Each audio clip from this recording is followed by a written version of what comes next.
Kami prihatin ini juga boleh diterjemahkan untuk pelajar-pelajar universiti sebenarnya yang turun padam membantu mereka yang terjejas disebabkan oleh situasi banjir.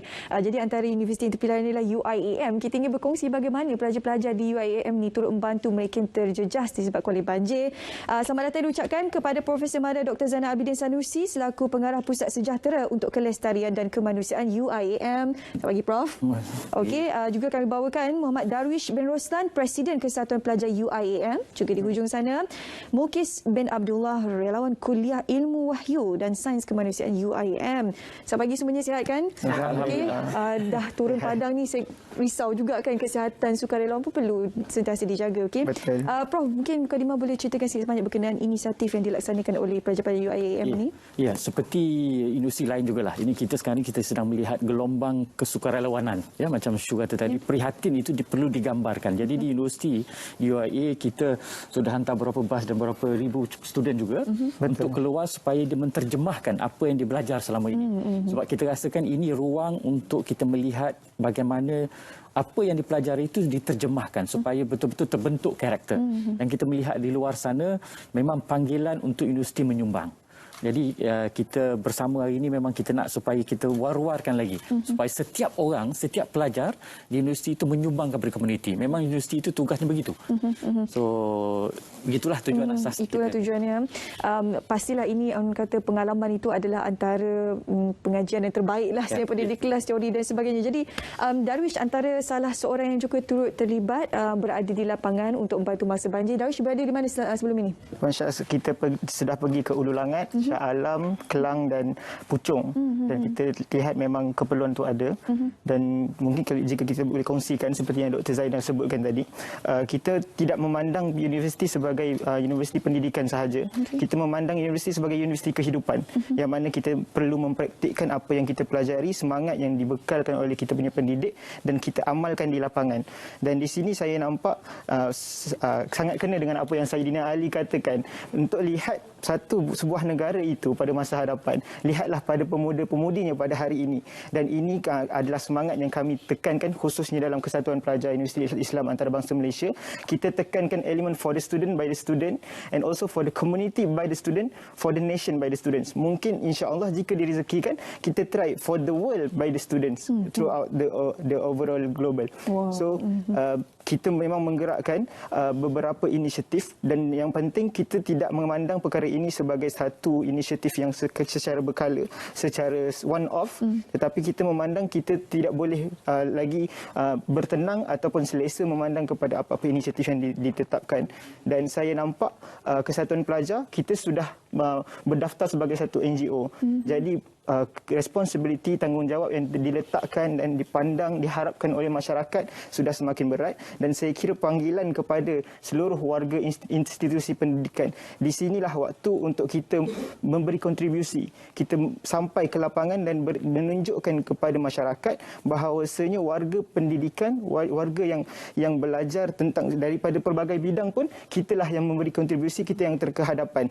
Dan hari pertama, Puan, jika saya boleh kongsikan, sementara media sosial masih lagi mencari siapa yang boleh bantu, Kesatuan Pelajar kita digerakkan oleh pelajar, bukanlah organisasi sendiri yang menggerakkan.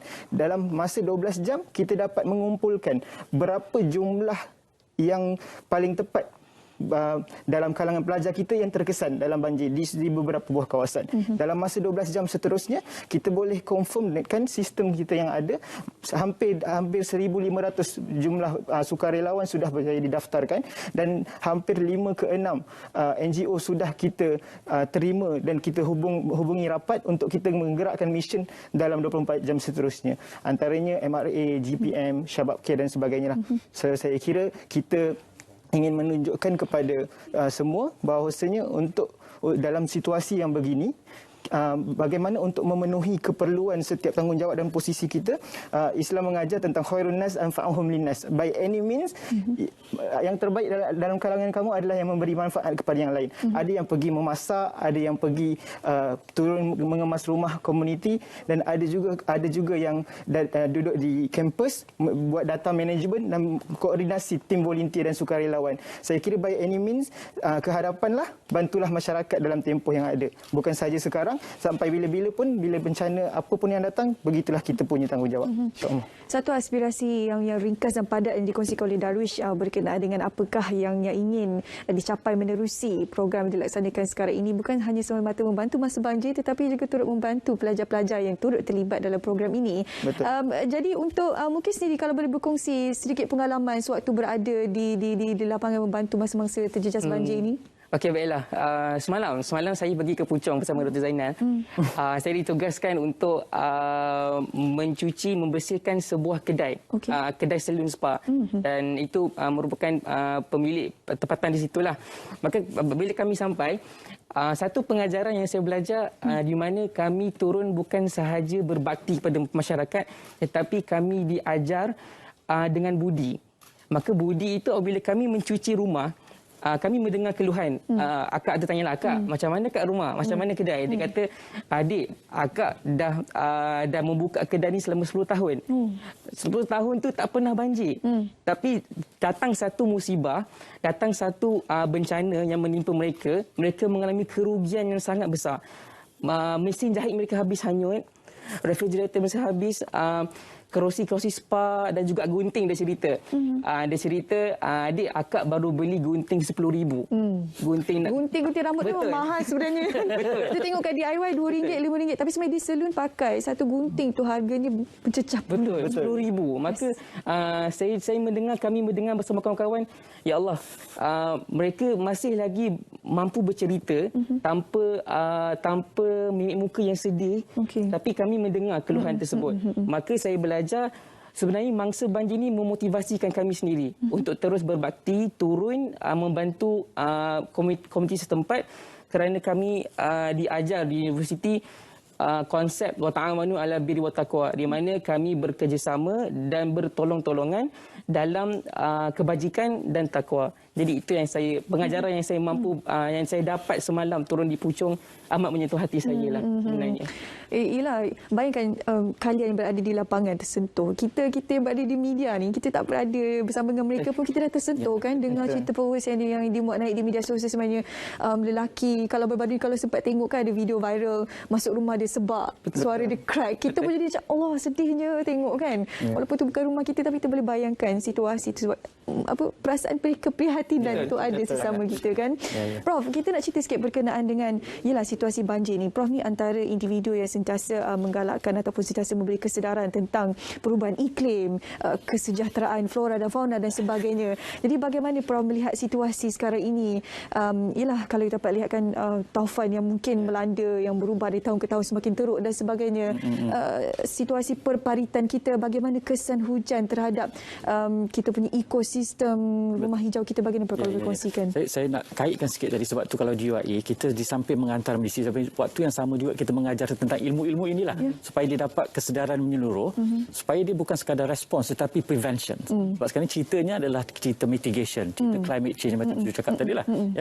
Jadi apa yang berlaku saya rasa sekarang ni yang perlu disedarkan, saya harap supaya dulu kita diperingatkan dengan COVID untuk jaga kebersihan, jaga alam sekitar. Sekarang ni kita diperingatkan lagi dengan banjir yang sebegini besar yang tidak dijangka. Jadi kalau kita tak ambil pengajaran, sebab climate change itu real, perubahan iklim itu sangat real, tapi yang tidak realnya tindakan kita yang kita masih perlu perbaiki. Dan keduanya, kita kena akuilah, kalau berdasarkan kajian juga kita tengok bahawa memang sudah diberitahu bahawa ada dua sebab. Satu, saluran tersumbat. Saluran tersumbat itu kita tahulah kenapa. Pembuangan sampah kerana constructions, dan kesedaran awam tidak melihat ini sebagai sesuatu yang kritikal. Jadi pada saya, bila kita sudah melihat gelombang sukarelawan ini, yang lebih penting, sebab selepas ni kita tengok ribuan juta akan dibelanjakan untuk perbaiki. Kenapa tidak kita channelkan kesedaran gelombang itu, kesedaran bahawa benda ini boleh ditegah, boleh di-prevent sebelumnya. Sebab itu di UIA memang kita galakkan mereka ini mempelajari ilmu-ilmu ini dan amalkan. Jadi dari segi cadangan untuk kita melihat isu perparatan yang boleh meningkat ke tahap yang lebih tinggi, saya rasa masyarakat perlu sedarlah. Tidak ada jalan lain, tidak ada pilihan lain melainkan ini prevention yang terbaik. Kita tak nak lagi melihat bagaimana perasaan tergurih, dan bila kita rasa tadilah macam saya cakap tadi, memang bila kita turun tu kita rasa macam andainya ini boleh diperbaiki, andainya sebelum ini orang jaga parit masing-masing, jaga sungai masing-masing, sedar bahawa climate change ini real dan kita boleh buat sesuatu. So saya rasa itu sesuatu yang perlu diperingatkan, sentiasa diperingatkan. Dan saya terima kasihlah kerana menyokong, sebab ini tanggungjawab bersama. Jangan sampai peringkat bila dah macam ni baru kita nak menangis dan sebagainya, tak guna. Sekarang ni ada peringkat untuk menyelesaikan, tetapi lebih bijak, lebih baik selepas ini ataupun sebelumnya, prevention yang perlu dilakukan.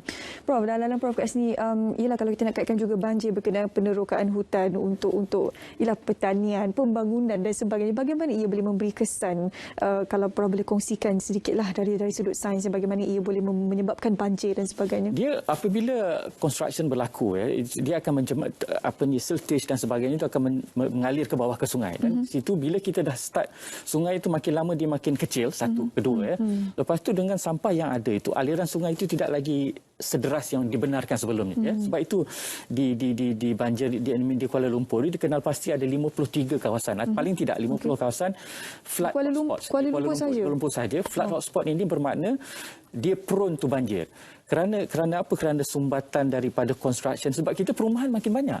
Tapi sistem peparitan yang ada masih dalam yang sama, walaupun perumahan dibuat mungkin dengan ada drainage system, tetapi drainage system yang asas itu tidak diperbetulkan, ditambah lagi dengan orang yang tidak mengambil kira. Tapi kita kena peringat juga, orang yang mungkin ada ruang untuk buang sampah proper tak apa, tapi ada orang B40 biasanya itulah kehidupan dia. Jadi kita kena bantu dia cara lain bagaimana dia boleh membuang sampah dengan cara yang terbaik. Dan ini sebenarnya yang di UIA kita nak supaya pelajar ini sedar benda ni lah.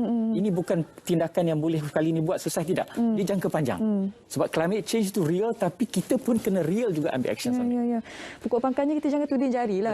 Sebab sekarang ni situasi dah jadi. Orang kata nasi tu dah jadi bubur. Kita perlu cari jalan yang terbaik untuk mencari penyelesaian kepada masalah banjir sekarang ini. Jadi Darwish mungkin ada sedikit harapan yang ingin disuarakan untuk pelajar-pelajar yang bersama dengan Darwish untuk membantu mereka terjejas ini? Pertamanya saya ingin tekankan tentang situasi ini, walaupun sudah kita telah harungi selama 5 hari, kita sudah tangisi tentang apa kelemahan yang kita ada, tetapi saya kira ini panggilan untuk wake up call kepada seluruh masyarakat Malaysia, even rakan-rakan daripada luar negara sekalipun. Jika melihat Malaysia sebegini, bangkitlah, sedarlah, kita masih lagi merasai kesedihan, tetapi bukan untuk kita meratapi, tetapi terus kita untuk pergi ke lapangan dan sumbangkan idea, bukan sahaja menyelesaikan melalui media sosial sahaja, tetapi kita seperti yang doktor sebutkan, mungkin media sosial boleh menjadi sebagai medan kita memberi kesedaran, bukan medan yang memberikan full of negativity towards our community. Dan kita memanggil kepada seluruh subsektor, sektor kerajaan, sektor yang badan bukan kerajaan, terutamanya saya rasa panggilan kepada mahasiswa-mahasiswa di seluruh negara, ambillah kesempatan ini untuk kita memberikan sumbangan khidmat kepada masyarakat, bukan sahaja kepada family kita, kepada seluruh warga Malaysia yang kita rasa kita perlukan kudrat dan semangat anak muda. Betul. Okey, mungkin ada sedikit yang ingin sampaikan kepada penonton hari ini. Bagi saya, saya sebagai seorang mahasiswa, kita melihat komuniti setempat berada dalam keadaan yang menyedihkan. Maka di sini tanggungjawab kita bergerak dahulu, bercakap kemudian. Di mana kita bergerak tanpa menghiraukan orang kata, kau nak turun tak? Kadang-kadang kawan-kawan saya, kau turun ni, rajin kau turun. Macam, kita ada satu tanggungjawab. Dan kita mahasiswa perlu menyantuni masyarakat. Maka kita bergerak dahulu tanpa memikirkan possibility yang akan datang. Kita turun, kita bantu, kerahkan tenaga apa yang kita ada, daripada dari segi sumbangan, dari segi idea, dari segi kita nak koordinasi masyarakat tersebut untuk membantu mencuci. Maka itulah saya rasa kita bergerak saja. Kita nak fikir kemudian tu kita tinggalkan dahulu. Yang penting kita menyumbang. Saya ada terbaca tweet, kalau untuk yang single kat luar sana tu, kalau nak cari pasangan, carilah sukarelawan katanya. Sebab sukarelawan ni dia turun padang, dia tak pentingkan diri sendiri, dia mementingkan orang lain. Jadi kalau single kat sana mungkin boleh tengoklah Darwish dengan Bulkis lepas ni. Daripada UIAM. Terima kasih untuk kedua sekali sama kita hari ini. Terima kasih